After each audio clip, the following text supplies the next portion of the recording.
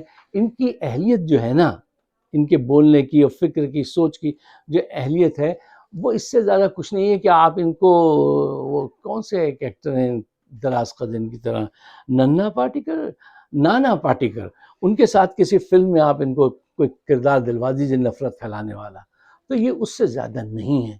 اب قسمت دیکھیے کہ مذہب ایک ایسی خطرناک چیز ہے، مذہب اور نفرت، کہ وہ آدمی کو اندھا کر دیتی ہے. اس کی وجہ سے آج یہ پرائم منسٹر بنے ہوئے. اچھا صاحب، میں جو یہ ساری باتیں آپ سے کہہ رہا ہوں، میں اپنی آبزرویشن لینے کے بعد کہہ رہا ہوں کہ ان کے موٹیو دیکھنے کے بعد، ان کی مینیپولیشن دیکھنے کے بعد، ان کا مائنڈ سیٹ دیکھنے کے بعد، یہ آبزرو کرنے کے بعد یہ تمام حقائق میں آپ کے سامنے رکھ رہا ہوں. You may agree you may not, it's fine. اچھا دیکھیے، یہ مذہب کو، وطن محبت کو اور نفرت کے ذریعے لوگوں میں خوف پھیلا کر سیاست میں آئے ہیں. اور تو کوئی ایبلٹی نہیں تھی نا. ایک ناخواندہ آدمی ہیں، ہزاروں مسلمانوں کے، معصوم لوگوں کے قاتل ہیں یہ. ان پہ امریکہ میں انٹری پہ پابندی تھی، جو یہاں پہ پھر ہٹائی گئی، اور اب وہ ایک الگ موضوع ہے کہ کیوں ہٹائی گئی. لیکن اب لوگ ان کی اس سیاست سے تنگ آ گئے ہیں. اپنی بے عزتی جہاں پہ بھی جاتے ہیں تو اب انڈین کہے تو وہ سمجھتے ہیں کہ یار یہ آدمی کچھ دھوکہ دے گا، یا یہ کوئی غلط آدمی ہے. حتیٰ کہ یہاں کے جو پیپرز لکھتے ہیں، تھنک ٹینکس، ان تک میں یہ چیز اب لکھی جاتی ہے کہ ان کے ساتھ احتیاط برتنا. یہ نوٹ بہت سی جگہ میں نے پڑھا ہے، لکھا جاتا ہے کہ ان کے ساتھ ڈیل کرتے ہوئے احتیاط برتنا. یہ سوا چالاک لوگ ہیں. یہ امیج ہے آپ کا. اچھا دیکھیے، لوگ ان کی اس نفرت، مسلمان دشمنی کے ذریعے ووٹ حاصل کرنا، اس کو اب کافی سمجھنے لگے ہیں. نفرت کی بنیاد پہ آپ کب تک ووٹ حاصل کریں گے مجھے بتائیے. اب اس جنگ میں، یہ جو ایک ہفتے کی جنگ ہے، اس میں $80 ارب کا نقصان ہو چکا ہے. اور اب الیکشن قریب آ رہا ہے. اس سے پہلے بھی انہوں نے یہ کیا تھا، فالس فلیگ آپریشن کیا تھا اور الیکشن جیت لیا تھا. اب دوبارہ انہوں نے یہی حرکت کی ہے. اور لوگ یہ کہتے ہیں کہ بھائی تم نے ایک ٹیررسٹ نہیں پکڑا، 80 ارب روپے جھونک دیے، ایک ٹیررسٹ نہیں پکڑا، اور ان لوگوں سے کوئی پوچھ گچھ نہیں کی جن کی ذمہ داری تھی یہ. وہ گجرات کے، آج میں سن رہا تھا، ایک وہ بابو لال شاہ صاحب ہیں، بہت ہی بزرگ آدمی، 73 ایئرس اولڈ، وہ گجرات سماچار کے جو پبلشر ہیں، ان کو گرفتار کر لیا 25 سال پرانے کیس پر آج، کہ انہوں نے ان کے خلاف کچھ لکھا ہے، کوئی ثبوت دیے. جیسے کوئی ثبوت دیتا ہے، یہی پاکستان میں ہو رہا ہے، یہ کر رہے ہیں، اٹھا کے اس کو بند کر دو. ارے را والوں سے پوچھو کہ بھائی یہ تمہاری موجودگی میں اتنے ملینز خرچ کرتے ہیں، یہ کون آیا تھا جو یہاں وہ کر کے گیا دھماکہ. اور اس پہ مودی جی کی معصومیت دیکھیے کہ کہہ رہے تھے بھائی پاکستان آتنکوادیوں کے خلاف ہونے کے بجائے اس نے ہم پہ حملہ کر دیا ہے، ہم پہ، بھارت پہ حملہ کر دیا. اچھا، اس پہ حیرانگی ہو رہی ہے. اب وہ بدماش حملہ کرنے والے بھاگ گئے، ان کے پیچھے ایک آدمی بھی نہیں گیا. اور اتنی بڑی آرمی، اتنا بڑا نیٹ ورک، یار شرم کی بات ہے کہ آپ وہ بندے نہیں پکڑ سکے. یہ کیا ہے؟ یہ کیا ڈرامہ ہے؟ یہ سب فالس فلیگ کی طرف جانے والی چیزیں ہیں. اچھا، اب انہوں نے ایک بیانیہ بنایا تھا، نفرت کے علاوہ یہ جو ڈرم بیٹ کرتے ہیں نا ہمیشہ، ایک بیانیہ بنایا تھا کہ میں چوکیدار ہوں اور میں چوکیداری کر رہا ہوں، کوئی رقم لے کے نہ بھاگ جائے. لیکن وقت نے یہ ثابت کیا کہ ہاں یہ چوکیدار ہیں، یہ چوکیداری کر رہے ہیں. لیکن یہ چوکیداری جو کر رہے ہیں وہ امبانی اور جو بڑے بڑے سیٹ ہیں، بڑے بڑے بزنس مین ہیں، ان کے چوکیداری کر رہے ہیں کہ ان کے مقصد کو کوئی ٹھیس نہ لگ جائے. ان سے بڑے بڑے چندے لیے جاتے ہیں نا، ان کی چوکیداری کر رہے ہیں، ان کو کوئی نقصان نہ ہو جائے. ان سے پیسہ لے رہے ہیں، غریبوں سے خوف پھیلا کے ووٹ لے رہے ہیں اور حکومت چلا رہے ہیں. امیر کے پیسے غریب کا ووٹ. کیا اچھا کمبینیشن بنایا آپ نے. اچھا دیکھیے، جب ہم یہ کہتے ہیں کہ مودی جی دوبارہ حملہ کریں گے تو اس کے لیے 3 پوائنٹس میں آپ کے سامنے پیش کرنا چاہتا ہوں. اگر آپ کی سمجھ میں آئے تو قبول کیجیے گا. دیکھیے، پوائنٹ نمبر 1، یہ سیز فائر کو سیریس نہیں لے رہے ہیں، اور وہ راج ناتھ سنگھ صاحب کھل کر ایسا زبردست بیان دے رہے ہیں کہ بس ابھی اجاڑ دیں گے، اور مودی جی نے تو طے کر رکھا ہے مٹی میں ملا دیں گے بہنوں بھائیوں.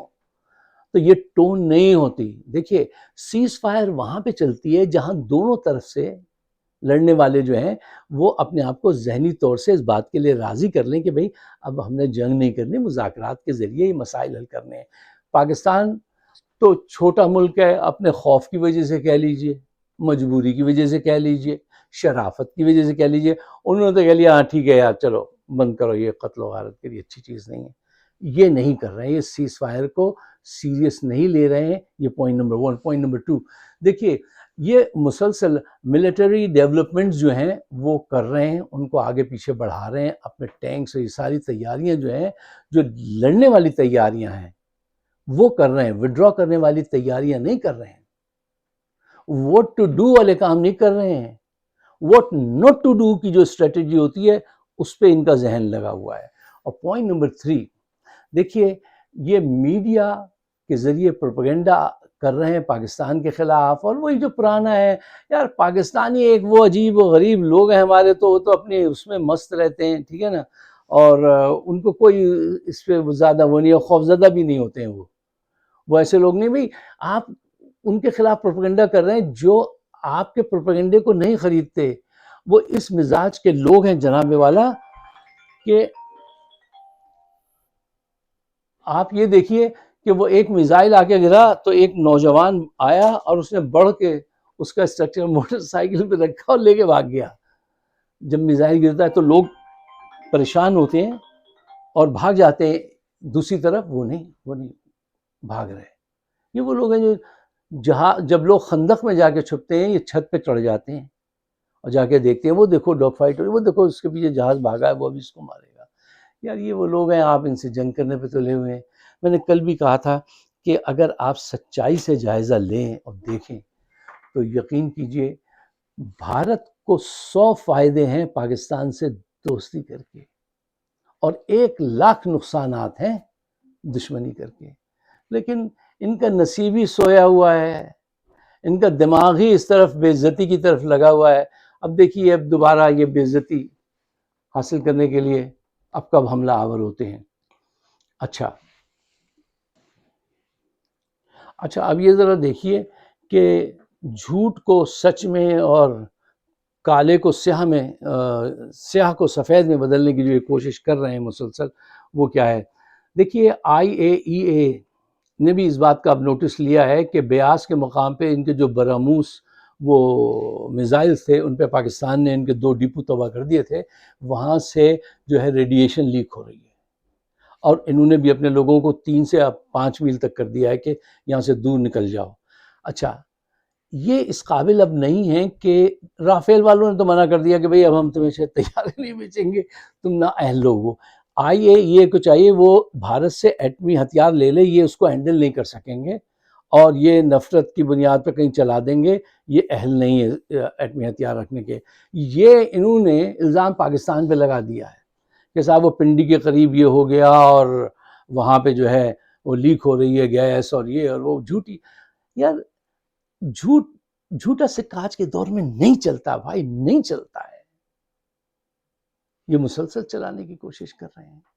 آئیے دعا کیجئے کہ اللہ تعالیٰ ان کو جو ہے عقل دے اور پاکستان ہو، بھارت ہو، عوام جو ہے وہ خوشحال رہیں اور امن کی طرف جائیں. اگر آپ کو میری بات سمجھ آتی ہے تو اس کو آپ شیئر ضرور کیجئے گا اور مجھے اپنے خیالات سے نوازیے گا. بھارت سے کچھ دوستوں نے لکھا تھا کہ ہم تو آپ کو نیوٹرل سمجھ رہے تھے اور آپ نے تو پاکستان کی حمایت کر دی. میرے دوست آپ غلط سمجھ رہے تھے. دیکھو میں ایک پاکستانی امریکن ہوں اور ڈیفینیٹلی میں پاکستان کو سپورٹ کروں گا. مطلب یہ میرا فرض ہے، یہ میرے خون میں ہے. میرے ماں باپ نے بڑی قربانی دی تھی اس کے لیے. بہت بڑی قربانی ہے وہ. میں یہاں کیا بتاؤں آپ کو. تو پاکستان کی سپورٹ کروں گا، لیکن ناانصافی بھارت ہو یا کوئی بھی ہو اس کے ساتھ نہیں ہونے دوں. اس کو میں نہیں پسند کرتا. کسی بھی قسم کے مذہبی لسانی یہ تعصبات یہ مجھ سے نہیں خریدے جاتے ہیں کہ میں اس بنیاد پہ آپ سے نفرت کرنے لگوں کہ آپ بھارتی ہیں انڈیا. نہیں، میں یہ سودا نہیں خریدتا ہوں اور نہ بیچتا ہوں. تو آپ مجھ سے توقع رکھیے ہمیشہ کہ میں پاکستان کی فیور کروں گا. آپ سب کا بہت بہت شکریہ. خدا حافظ.